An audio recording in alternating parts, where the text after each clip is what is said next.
Philippiens chapitre 4.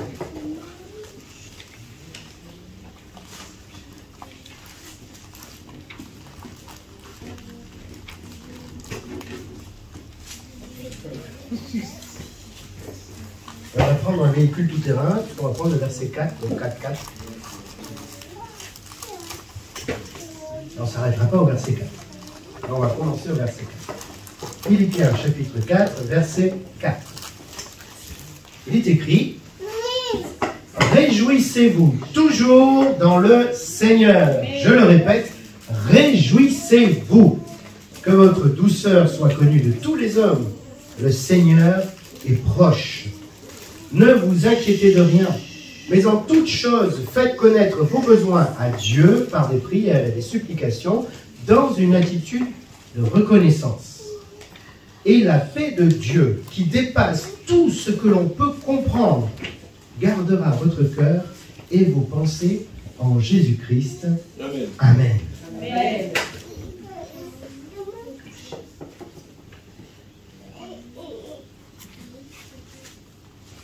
Je voudrais relire juste le verset 7. Et la paix de Dieu, le shalom de Dieu, qui dépasse tout ce que l'on peut comprendre, gardera votre cœur et vos pensées en Jésus-Christ. Amen. Amen. On ne nous dit pas que la paix va nous garder riches, célèbres, hors des problèmes, mais plutôt que ça va garder notre cœur et nos pensées en Jésus-Christ. La paix de Dieu qui dépasse tout ce que l'on peut comprendre. Un jour, nous étions à un déjeuner avec Sylvie, tu te rappelleras sûrement. J'étais perdu dans la campagne là-bas, tu sais. Ah, j'ai mangé leur nom. Un couple mauvais. Bref. Et on était 3 couples à déjeuner et on discutait, 2 qui étaient chrétiens, 2 couples chrétiens et un chrétien de loin. Vous voyez? Pas crétin, j'ai pas dit ça, attention. Non, chrétien mais de loin. Voilà. Et on échangeait, puis on se disait, mais c'est super, tout ça. Alors, un couple qui faisait partie de la communauté du Chemin Neuf, donc c'est une communauté à forte portion catholique, mais il y a aussi des protestants à l'intérieur, c'est un peu bizarre d'ailleurs, le pape a eu beaucoup de mal à les accepter, comme ça, et ils vivent comme nous. Ils parlent en langue, ils chantent en langue, ils prient, ils prophétisent, ils vivent des miracles, comme nous quoi. Comme nous. Et donc, on est habité par la même façon de vivre Dieu, finalement.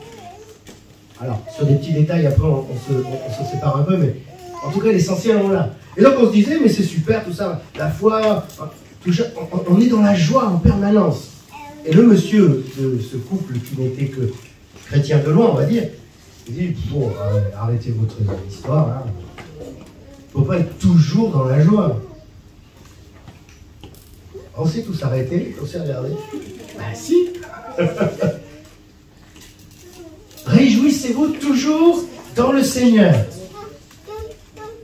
Est-ce que c'est quelque chose qui nous est... Comment dire? Est-ce que c'est une option? Ou est-ce que c'est quelque chose qui, finalement, devrait être normal? Est-ce qu'on nous interpelle à vivre quelque chose d'optionnel ou est-ce qu'on nous interpelle à vivre quelque chose de naturel? Moi, je crois qu'on nous interpelle à vivre quelque chose de naturel. Pourquoi? Parce que la paix de Dieu, qui surpasse tout ce que nous pouvons comprendre. Quand je vois une situation, je comprends qu'elle est difficile. Je comprends que je ne peux pas le faire. Je comprends que ça me dépasse complètement. Mais la paix de Dieu, elle dépasse ce que je comprends. Donc même si je ne comprends pas que la paix de Dieu peut me faire vivre en Christ malgré ça, elle va quand même le faire. Ce n'est pas ce que je comprends ou ce que je ne comprends pas qui doit m'empêcher de vivre la paix de Christ, la paix de Dieu qui me tient en Christ. Vous me suivez? Quelle que soit la situation qui est devant moi, cette paix doit être, et cette paix et cette joie doit être mon partage. Comment faire? Parce que quand la situation est critique, prenons par exemple la vie de Job. Job, quand même, moi, quand je vais le voir, je vais lui dire chapeau, Robert, hein, parce que je crois que je n'aurais pas tenu le 10e de ce que tu as tenu. Ça commence très bien quand même. Hein. Qu'est-ce qu'il perd en premier?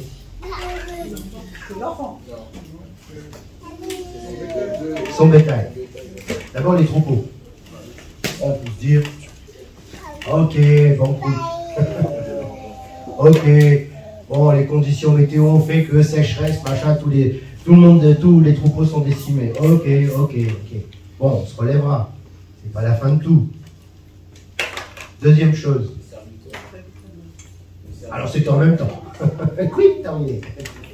Là, après, oui. Et ses enfants, là. Il priait pour eux tous les jours. Hein.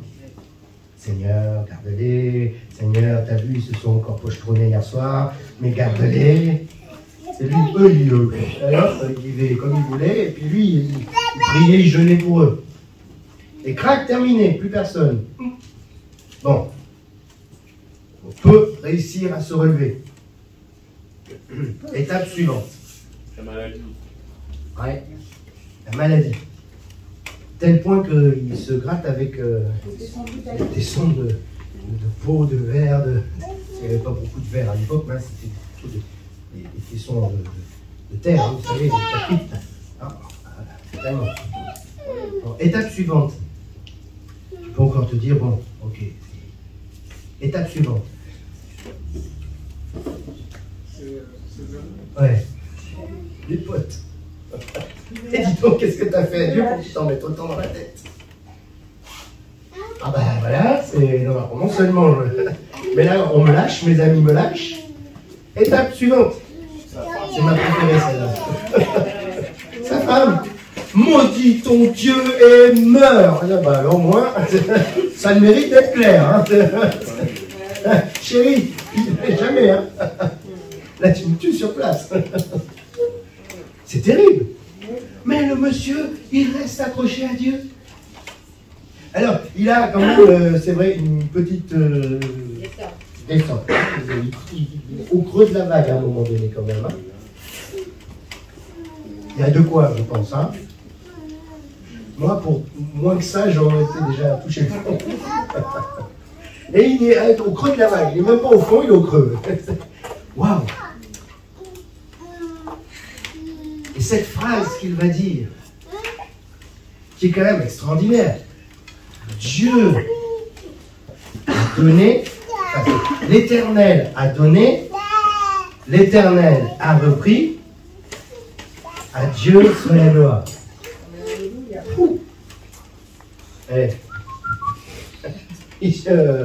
Hein? Mais c'est la paix de Dieu qui dépasse tout ce que l'on peut comprendre. Sa femme ne le comprenait plus. Mais, mon pauvre ami, mais tu te rends pas compte tout ce qui t'arrive. Les amis, je pense qu'ils étaient bien intentionnés. Ils lui ont dit, mais tu as dû faire quelque chose de terrible devant Dieu pour mériter tout ça. Et personne ne comprenait, lui-même ne comprenait pas. Mais il a quand même gardé cette paix intérieure. Wow. C'est pas juste une petite paix comme ça, un coup de vent, vous voyez. Vous savez, l'été, quand il fait bien chaud, qu'on arrive à trouver de l'ombre, et qu'on a une petite bouteille d'eau, alors fraîche pour ceux qui aiment fraîche, tu mets là la température que tu veux, dans ton imagination, et hop, tu dégustes ça. Ah, là tu te sens apaisé, tu te sens calmé. Non, c'est pas juste ça, parce que 5 minutes après, quand tu reprendras ta route, tu seras à nouveau sous le soleil et tu auras à nouveau chaud.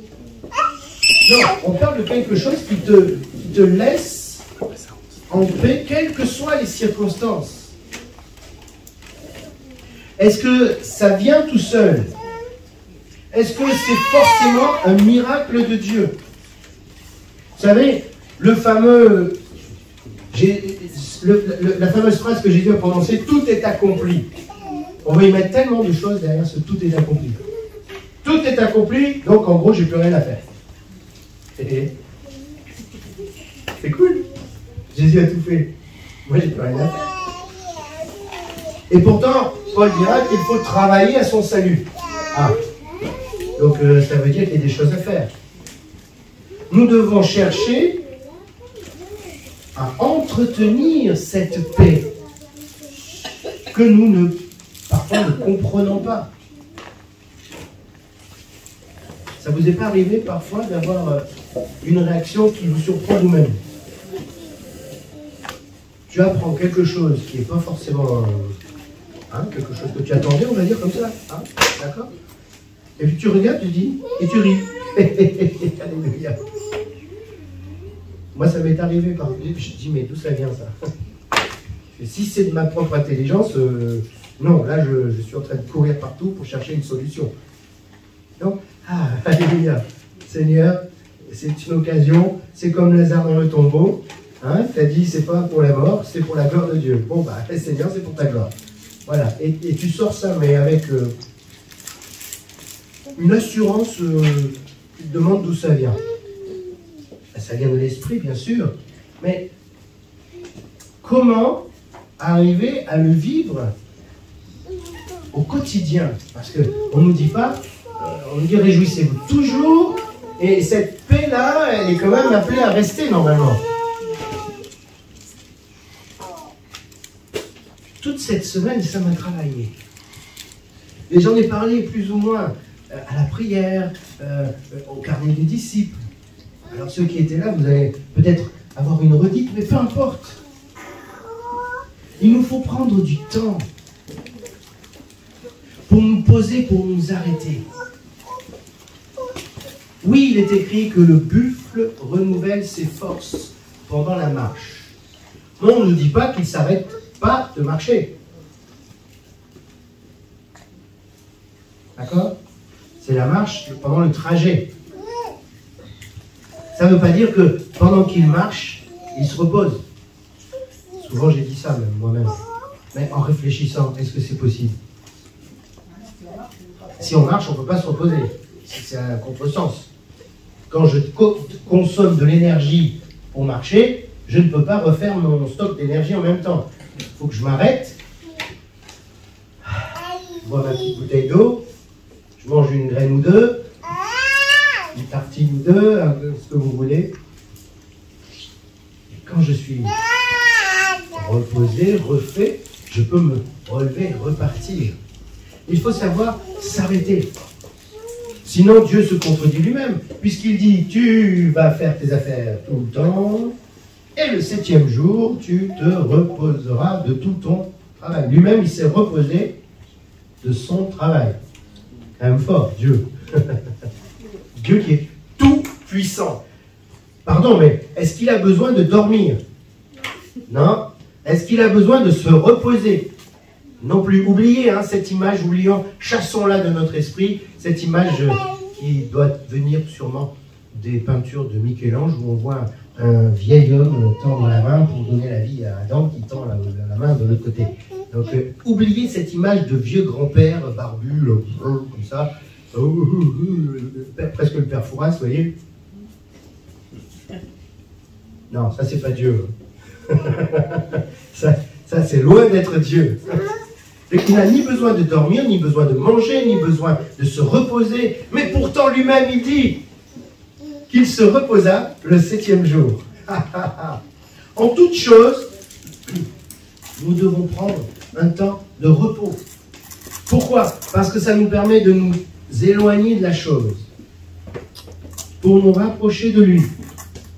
Et quand on se rapproche de lui, et qu'on s'éloigne de la chose, parfois cette chose, que ce soit une activité, que ce soit une situation, peu importe, on prend du coup comme on s'approche de lui. On a toujours tendance, vous savez, à mettre Dieu, quand on parle de lui, on fait comme ça. Ah non, en tout cas je le fais souvent. Dieu, pourquoi? Oh Seigneur, quand vous priez, vous faites comment? Oh Seigneur, ou version, oh Seigneur, tu es là-haut, Seigneur, Ben oui, on le met toujours là-haut. si on se tourne vers lui qui est là-haut, alors on prend aussi de la hauteur. Face à la situation, face à l'activité, quelle que soit la chose dont on s'écarte, on ne peut pas que s'écarter, mais aussi on prend de la hauteur. Et comme il est infiniment élevé, plus on se rapproche de lui, plus on prend de hauteur aussi.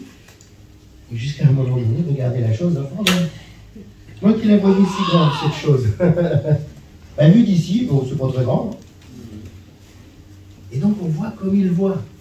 Et c'est comme ça que la paix de Dieu reste dans notre cœur. Même quand on est, entre guillemets, plus dans sa présence. Parce que, bien aimé, c'est difficile de ne plus être dans la présence de Dieu.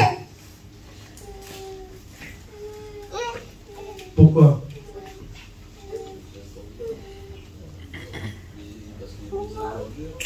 Parce que il est miséricordieux. Non, c'est pas lié à une qualité qu'il a. Je dis écoute, mais... Où est-ce qu'il réside?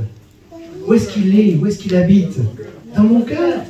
Donc s'il est dans mon cœur, comment je peux m'éloigner de lui? C'est pas possible, il est là.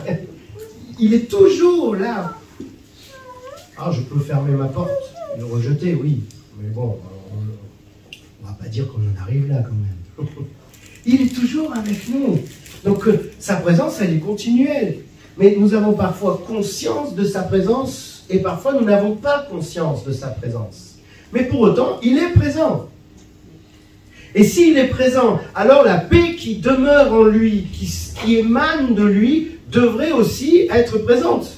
Nous sommes d'accord? Ou pas? Oui? Donc cette paix-là, je dois prendre conscience régulièrement que cette paix est vraiment là. Ça veut dire que je dois me donner cette discipline de dire de temps en temps, ne serait-ce qu'une fois dans ma journée, de me poser, de rien faire. Juste goûter sa présence. Parfois, il n'y a juste rien besoin de dire. J'ai des élèves, parfois, dans la journée, ils ont besoin, ils viennent. Sylvie, c'est moi. Je suis l'élève. Tu veux bien te laisser une s'il te plaît? Ah, tout le temps. Ou à quatre pattes. On est souvent au sol. Non, mais debout, c'est bien. Sinon, je vais et donc, je mime l'élève, d'accord? Alors, voilà, moi. Je range le micro 2 secondes. Non, je ne suis pas comme ça. Non plus. Non plus. Et donc l'élève arrive. Oh, c'est mignon. C'est rapide, hein? C'est rapide. Et j'en ai plusieurs qui font ça. Ah, c'est mignon. 4, 5, 6 secondes, grand max. Hop. Il a rechargé les batteries. Je ne sais pas ce qui lui est arrivé. Peut-être qu'il y a un copain qui lui a mal parlé, ou il voulait une activité, puis un autre lui a prise avant qu'il puisse l'apprendre. En tout cas, il avait besoin. Peut-être qu'il a pensé à papa, à maman, peut-être qu'il a eu un coup de mou, et il est venu, et il est reparti. Et il a rechargé les batteries. Et hop, ben, on est pareil. Juste sentir qu'il y a son maître qui est là. Que si ça ne va pas, ben, il est là quand même. C'est la même chose. Prenons cette discipline. Si on peut parler de discipline, prenons ce pli, prenons cette habitude de considérer notre papa qui est présent. Et parfois, c'est 0 mot. Juste fermez nos yeux. On peut faire l'exercice. Je compte jusqu'à 6. Alors d'abord, je compte jusqu'à 3, on ferme nos yeux, puis je compte 6 et on ouvre les yeux. D'accord? Vous êtes prêts? 1, 2, 3, on ferme les yeux. 6, on ouvre les yeux. Ça va? C'est long? Ça va? Oui, mais justement, faisons cet exercice régulièrement. Parce qu'on est tellement à courir partout, à courir dans tous les sens, on est appelé par-ci, on est appelé par-là. Maman! Ah. Même à cet âge-là, lui. Patron, allô, mamie, t'as fait la commande machin? Oh. Je suis en pause. Ouais, mais là c'est pressé, faut y aller. Ah bon, d'accord. On nous presse, on nous oppresse. Mais la Bible nous dit que pressé, mais non écrasé. Amen. Comment? Parce qu'on respire. Quand tu es pressé, bah, tu es pressé. Pour pas être écrasé, bah, à un moment donné, il faut contrer la poussée. Donc de temps en temps, prenons ce pli. On s'arrête quelques instants.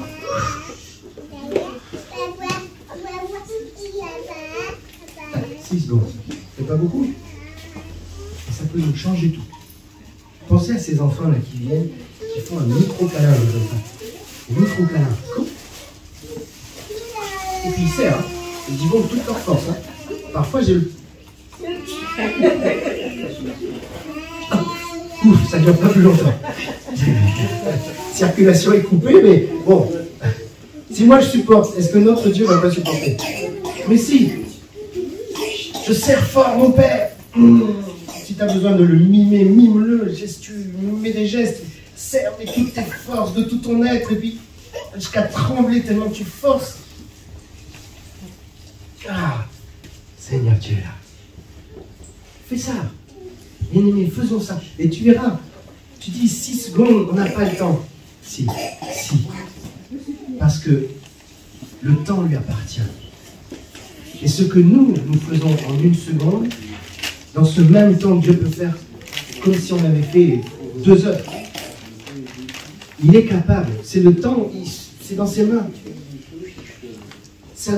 C'est un exercice que je nous encourage à faire. Peut-être plusieurs fois par jour, si on le peut. Mais on prend le temps de manger. On prend le temps de se brosser les dents. On prend le temps de se laver. On prend le temps de se coiffer. Prenons le temps, de temps en temps aussi, pour recharger et prendre conscience de cette paix qui est vraiment là. Amen. Et même si, maman, 6 secondes ne vont pas changer grand-chose. Même si on nous presse pour répondre au mail, 6 secondes ne vont pas changer grand-chose. Pourquoi 6? C'est le chiffre de l'homme. Allez hop, ça comme ça c'est fait. Donc, 6 secondes, ça ne change pas la vie. En tout cas, ça ne va pas bouleverser profondément notre vie. Ou du moins ce que nous faisons. Mais par contre, notre vie intérieure, oui, peut s'en retrouver transformée. 6 secondes, parfois, prendre juste 6 secondes. Ferme mon Dieu. Si tu as besoin, serre toutes tes forces. Bien aimé, faisons l'exercice, faisons-le vraiment. Je nous y encourage. Nous verrons, j'en suis certain, le fruit. Tu verras. Parce que parfois, on se dit, on n'a pas le temps de prier. On n'a pas le temps. Oh, ça va trop vite. J'ai pas le temps dans ma journée. Si. 6 secondes, tu peux les trouver. S'il faut même aller t'enfermer aux toilettes pour avoir tes 6 secondes à toi tout seul, vas-y. Il y en a qui prennent plus de temps.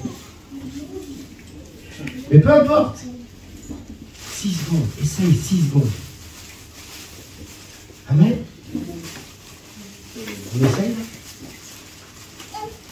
On n'est pas pressé. On a dépassé l'heure. Mais ce n'est pas 6 secondes qui vont changer la vie. On essaye. On s'occupe de plus rien pendant 6 secondes. Juste de se dire, Dieu est présent dans mon cœur. Quand je vais compter, d'accord? On est prêt? Attention. 3, 2, 1. Stop.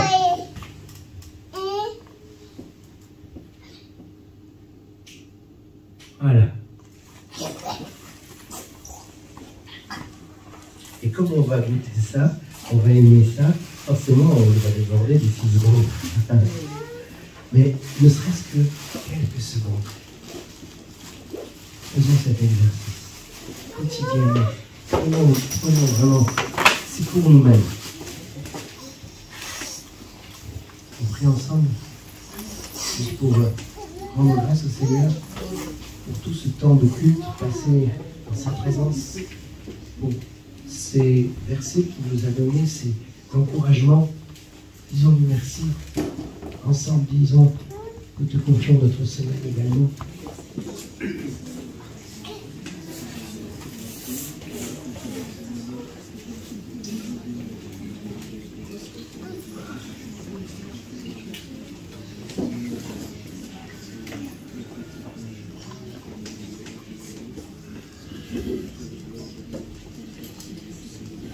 Merci Seigneur.